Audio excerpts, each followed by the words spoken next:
Hi, I'm Giovanni Di Stefano. For some of you that know me will know my reputation for not letting go of something that I clearly think is right and proper. For those that don't know me will certainly find out. The question of Rangers Football Club is something that has taxed me for a while.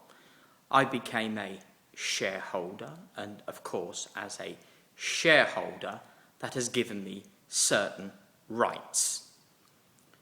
Well, one of those rights is to make inquiries with regard to the conduct of those that are running the company, and it doesn't really matter whether it's before or after an administration.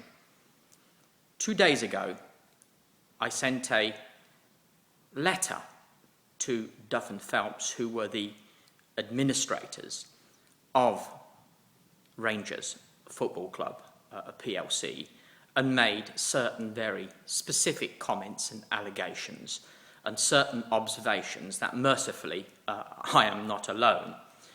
Lord Hodge in the Court of Sessions in Edinburgh also expressed some concerns with regard to the conduct of Duff and Phelps.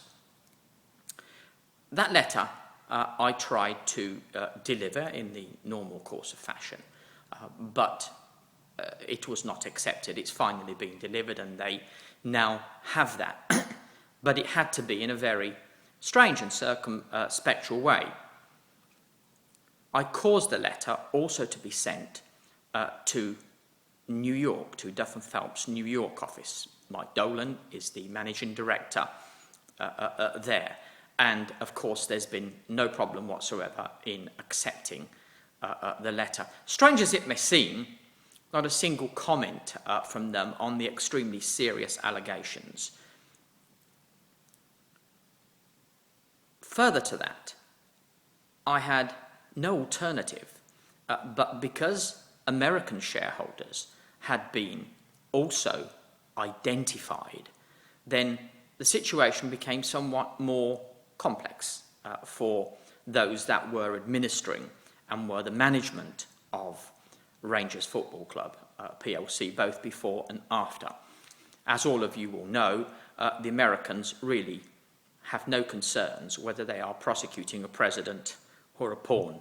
For them, if an offence has been committed, if there is a complaint, they are going to investigate it.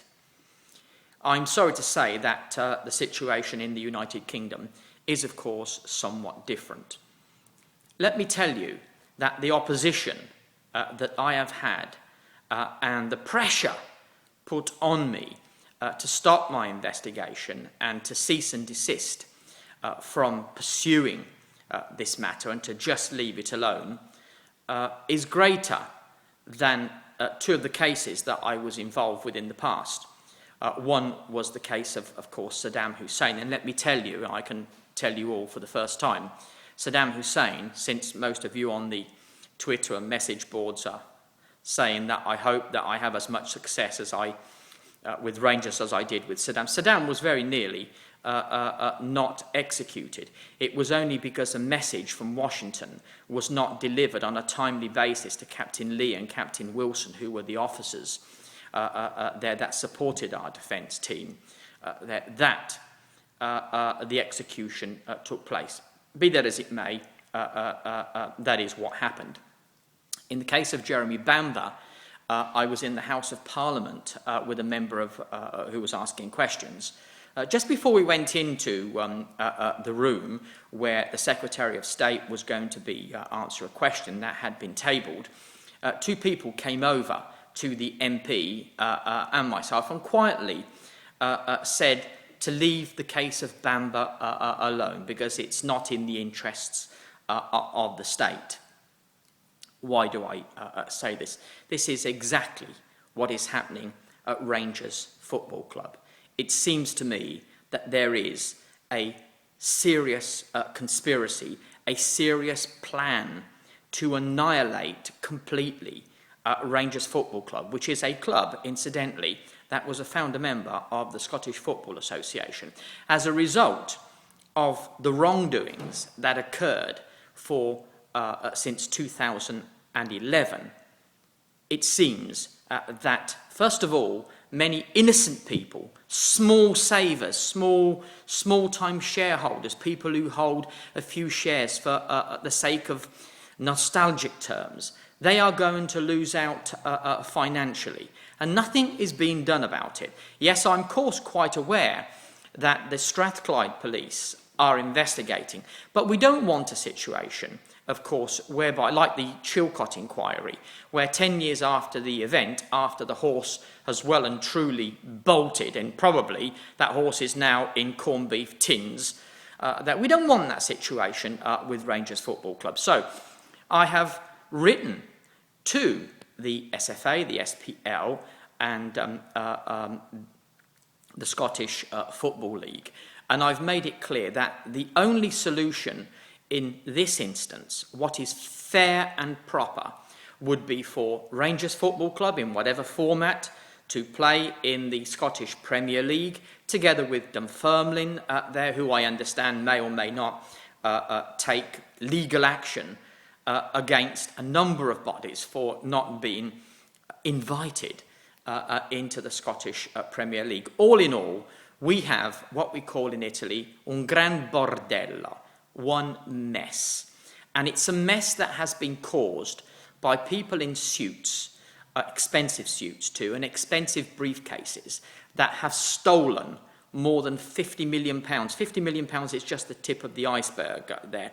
And I take my hat off to the Sun newspaper for having the courage, one of the few newspapers that had the courage to print what I had to say there. Because to date, nobody has yet said, this guy's wrong. Nobody in authority, nobody has actually refuted those allegations. Now, for my fellow shareholders, you can take action. You can do exactly the same that I have, but I invite you, first and foremost, please, to take independent legal advice. If you're living in Scotland, of course, it must be from a Scottish lawyer. If you live in England, from England. If you live in America, from an attorney, wherever you are. The Rangers PLC shareholder list has shareholders in 37 different countries. And subject to what you are told by your legal advisors in that jurisdiction, you can, of course, bring action if that is what you want to do. For my part, I'm a Dundee man, and everybody knows that, of course, there. And I've often always said that I want no part whatsoever in any management structure of any other club in Scotland other than my own club that was effectively taken out of my hands. But that's a different matter. That we will deal with in due course. For Rangers Football Club, it's important, vitally important, that it stays within Scottish football. No Rangers, no nothing.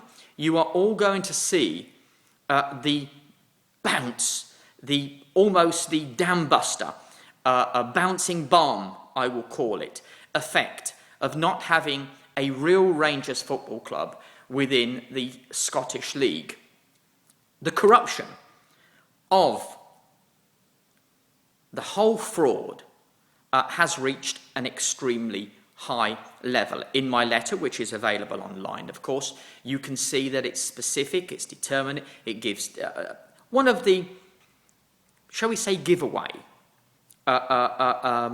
things that occurred is the £5 million that was repaid in September 2011 to Ticketus, only to be reloaned the next day at an exorbitant interest rate that even Scrooge probably would shy away from there. That is not fair, and it's blatant. And the corruption and the powerful influence behind wanting to kill off Rangers has reached even the level where a parliamentary inquiry that was scheduled for last week in Westminster was adjourned sine die. That's how strong it is. But remember, one person, two people, three people, people doing nothing whatsoever will allow people to get away with something that clearly isn't right. And for those of you that know me, I'm going to do everything I possibly can to make sure that this is investigated properly, and that Rangers, in the meantime, plays in a proper league. Now, I take my hat off to Mr. Green. Many people have slagged him off and accused him.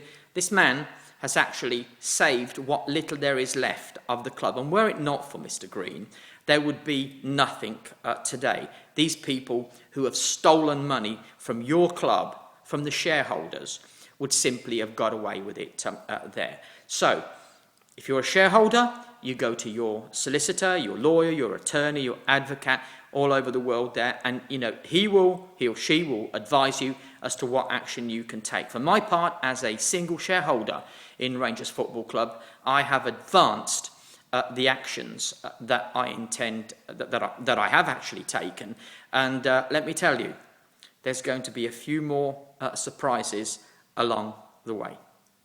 Thank you for listening.